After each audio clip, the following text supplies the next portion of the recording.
மதுரையில் பிரபல கட்டுமான நிறுவனங்களில் இரண்டாவது நாளாக வருமான வரித்துறை சோதனை தொடரும் நிலையில் கணக்கில் வராத கோடிக்கணக்கான ரூபாய் பணம் மற்றும் நகைகள் சிக்கியிருப்பதாக கூறப்படுகிறது. மதுரையில் அவனியாபுரம், கோச்சடை உட்பட 20க்கும் மேற்பட்ட இடங்களில் கிளாட்வே, அன்னை பாரத், ஜெயபாரத், கேட்வே கட்டுமான நிறுவனங்களுக்கு சொந்தமான இடங்கள் மற்றும் அலுவலகங்களில் நேற்று காலை 7 மணி முதல் வருமான வரித்துறை சோதனை நடைபெற்று வருகிறது. 35க்கும் மேற்பட்ட அதிகாரிகள் விடிய விடிய சோதனை நடத்தும் நிலையில் பல கோடி ரூபாய் ரொக்கப்பணம் மற்றும் கிலோ கணக்கில் தங்க நகைகள் கைப்பற்றப்பட்டு மதிப்பீடு செய்யும் பணி நடைபெறுவதாக தகவல்கள் வெளியாகியுள்ளன. வருமான வரித்துறை அதிகாரிகள் ஆவணங்கள் மற்றும் கணினியில் உள்ள கணக்குகளை ஆய்வு செய்து வருகின்றனர். இந்த நிறுவனங்களுக்கு சொந்தமான 20க்கும் மேற்பட்ட சொகுசு கார்களிலும் அதிகாரிகள் சோதனை செய்தனர். இரண்டாவது நாளாக இன்றும் சோதனை தொடரும் நிலையில் பல்வேறு முக்கிய ஆவணங்கள் கைப்பற்றப்படலாம் என்று எதிர்பார்க்கப்படுகிறது. திண்டுக்கல் மாவட்டம் நத்தம் அருகே உள்ள ஆர்ஆர் கட்டுமான நிறுவனத்திலும் இரண்டாவது நாளாக வருமான வரித்துறை சோதனை தொடர்கிறது. கோசுக்குறிச்சியில் உள்ள அலுவலகத்திற்கு 8 வாகனங்களில் வந்த அதிகாரிகள் சோதனையை தொடர்கின்றனர்.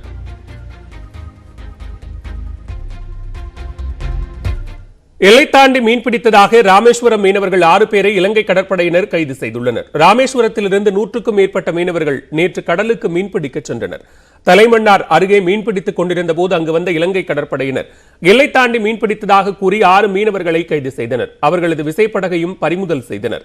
அதன் பிறகு மீனவர்களை தலைமன்னார் கடற்படை முகாமிற்கு அழைத்துச் சென்று விசாரணை மேற்கொண்டு வருகின்றனர்.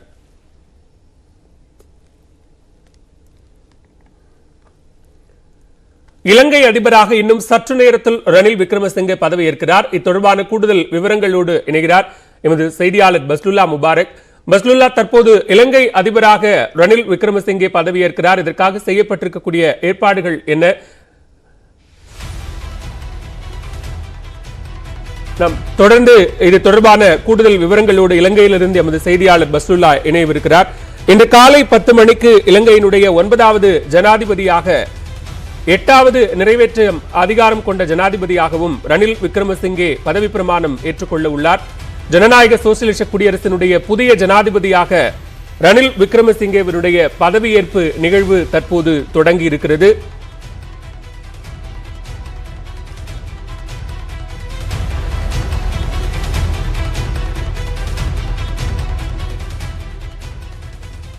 அரசின் எச்சரிக்கையை மீறி விடுப்பு அறிவித்த தனியார் பள்ளிகள் மீது நடவடிக்கை எடுக்கப்படாது என்று மெட்ரிக் பள்ளிகள் இயக்குநரகம் தெரிவித்துள்ளது.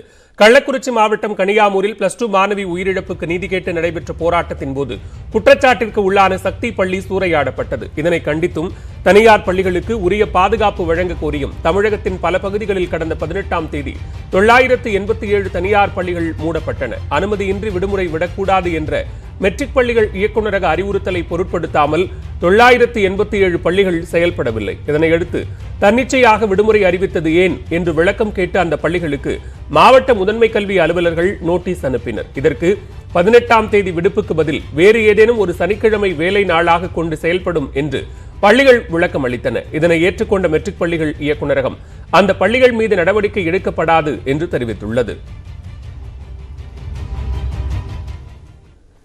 குடியரசுத் தலைவர் தேர்தலில் பதிவான வாக்குகள் இன்று எண்ணப்பட்டு முடிவுகள் அறிவிக்கப்பட உள்ளன.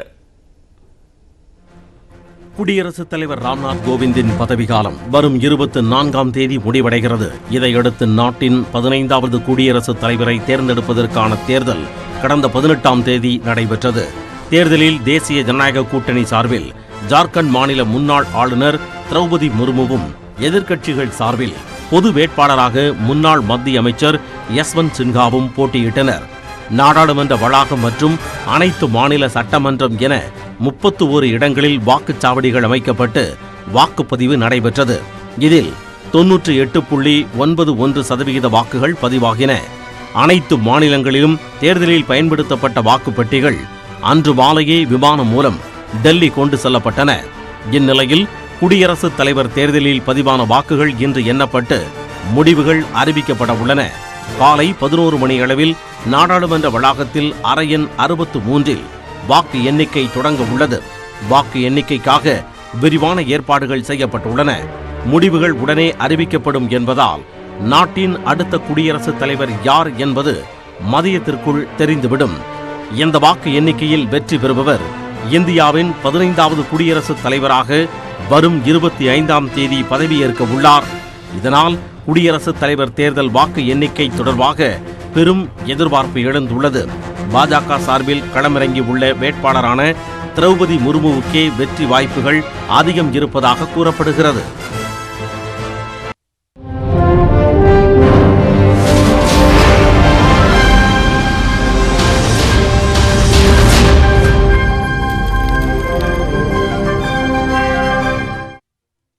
செஸ் ஒலிம்பியாட் போட்டியை பிரபலப்படுத்தும் நோக்கில் அதிகாரப்பூர்வ தபால் தலை வெளியிடப்பட்டது. 44வது செஸ் ஒலிம்பியாட் போட்டி சென்னையை அடுத்த மாமல்லபுரத்தில் வரும் 28ஆம் தேதி தொடங்குகிறது. இதை பிரபலப்படுத்தும் நோக்கில் தமிழக அரசு பல்வேறு முயற்சிகளை மேற்கொண்டு வருகிறது. இந்நிலையில் உலக செஸ் தினத்தையொட்டி டெல்லியில் நடைபெற்ற நிகழ்ச்சியில் மத்திய தகவல் தொடர்புத்துறை இணையமைச்சர் தேவ்சிங் சௌகான், தமிழக விளையாட்டுத்துறை அமைச்சர் மெய்யநாதன் உள்ளிட்டோர் கலந்து கொண்டனர். மேலும் செஸ் ஒலிம்பியாட் குழு உறுப்பினரான கிராண்ட் மாஸ்டர் அபிஜித் குப்தா, அகில இந்திய செஸ் சம்மேளன தலைவர் சஞ்சய் கபூர் உள்ளிட்டோரும் பங்கேற்றனர். அப்போது 44வது செஸ் ஒலிம்பியாட் நினைவு தபால் தலை வெளியிடப்பட்டது. 44வது செஸ் ஒலிம்பியாட் போட்டிகளுக்கு அதனை இந்தியா முழுவதும் எடுத்து செல்கின்ற வகையில் இந்திய தபால் துறையை வெளியிட்டிருக்கிறது. இது மற்றற்ற மகிழ்ச்சியை தருகிறது. அந்த தபால் தலையில் பார்த்தீங்கன்னா நமது மாண்புமிகு தமிழக முதலமைச்சர் உருவாக்கி தந்த அந்த லோகோ, அதேபோல மாண்புமிகு தமிழக முதலமைச்சர் உருவாக்கி தந்த அந்த மாஸ்காட் தம்பி என்கின்ற சின்னம், இவையெல்லாம் பொறிக்கப்பட்டு மிக அழகாக இருக்கிறது. இலங்கை அதிபராக இன்னும் சற்று நேரத்தில் ரணில் விக்ரமசிங்கே பதவியேற்கிறார். இது தொடர்பான கூடுதல் விவரங்களோடு இணைகிறார் செய்தியாளர் பஸ்லுல்லா முபாரக். பஸ்லுல்லா, தற்போது இலங்கை அதிபராக ரணில் விக்ரமசிங்கே பதவியேற்க இருக்கிறார். செய்யப்பட்டிருக்கக்கூடிய ஏற்பாடுகள் என்ன, விரிவாக பதிவு செய்யலாம்.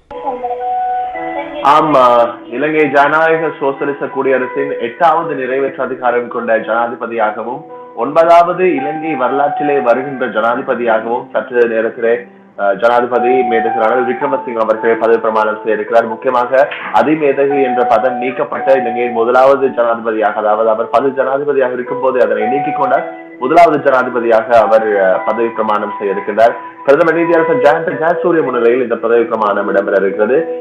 மிக முக்கியமாக இதில் உள்ள விசேடமான சுவாரஸ்யமான விடயம் என்னவென்றால், பாராளுமன்ற வளாகத்தில் தான் அவருடைய பதவி பிரமாணம் இடம்பெற இருக்கிறது.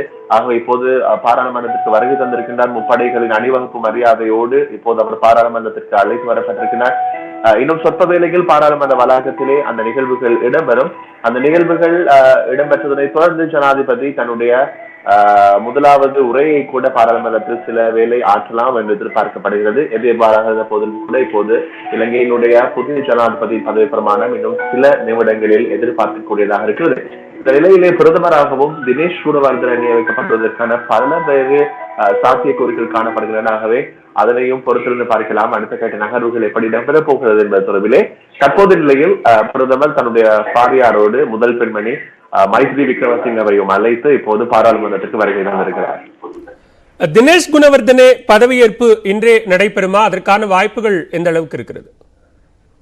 தினேஷ் குணவர்தன ஆளும் கட்சியின் பிரதான அமைப்பாளராக இருக்கிறார். ஆகவே பாராளுமன்றத்திலே அவருடைய பதவி பிரமாணம் என்பது இன்று இடம்பெறுமா என்பது தெரியவில்லை. என்றாலும் கூட அவரை அதிகப்படியாக நியமிப்பதற்கான வாய்ப்புகள் இருக்கின்றன. காரணம், பாராளுமன்றத்திலே அவருக்கு தான் அதிகமான, அவரை பிரதிநிதித்துவப்படுத்துகின்ற ஸ்ரீலங்கா பொதுஜன பெரமுன சார்பில் அவர் தான் பெரும்பாலும் பிரயோகிக்கப்பட இருக்கிறார். காரணம், அவர்தான் ஒரு மூத்த அரசியல்வாதி என்பதும் கூட. ஆகவே நேற்று கூட நீங்கள் பார்த்திருப்பீர்கள், ஜனாதிபதியினுடைய வேட்புமனு தாக்கலின் போல் அவர்தான் பெயரையும் பிரேகரித்திருந்தார். ஆகவே அவற்றை எல்லாம் வைத்து பார்க்கின்ற போது பெரும்பாலான சாத்தியக்கூறுகள் இருக்கின்றன. எதிர்பாராக இருந்த போதிலும் நேற்று ஊடகங்களுக்கு கருத்து தெரிவித்த ஜனாதிபதி ரணில் விக்ரமசிங்க தெரிவித்திருந்தார், பிரதமர் என்பவர் பெரும்பாலான வாக்குகளின் அடிப்படையில் தெரிவு செய்யப்படக்கூடியவர், அதனை நியமிக்கும் அதிகாரத்தை பாராளுமன்றத்திற்கு விட்டுவிடுகிறேன் என்றுதான் அவர் குறிப்பிட்டிருந்தார். ஆகவே பார்க்கலாம் எப்படி இடம்பெற போகிறது என்பதை. தற்போதைய நேரலை காட்சிகளையும் நாம் பார்த்துக் கொண்டிருக்கிறோம். இலங்கையினுடைய புதிய அதிபராக ரணில் விக்ரமசிங்கே கையெழுத்திட்டு ஆவணங்களை பெற்றுக் கொண்டார். பிரதமர் நீதியரசர் முன்னிலையில் இந்த பதவியேற்பு நிகழ்வு நடைபெற்ற நேரலை காட்சிகளையும் பார்த்தோம். 134 வாக்குகளை பெற்று அதிபராக ரணில் விக்ரமசிங்கே பொறுப்பேற்றிருக்கிறார். இது தொடர்பான விரிவான விவரங்களை பதிவு செய்தமைக்கு நன்றி பஸ்லுல்லா.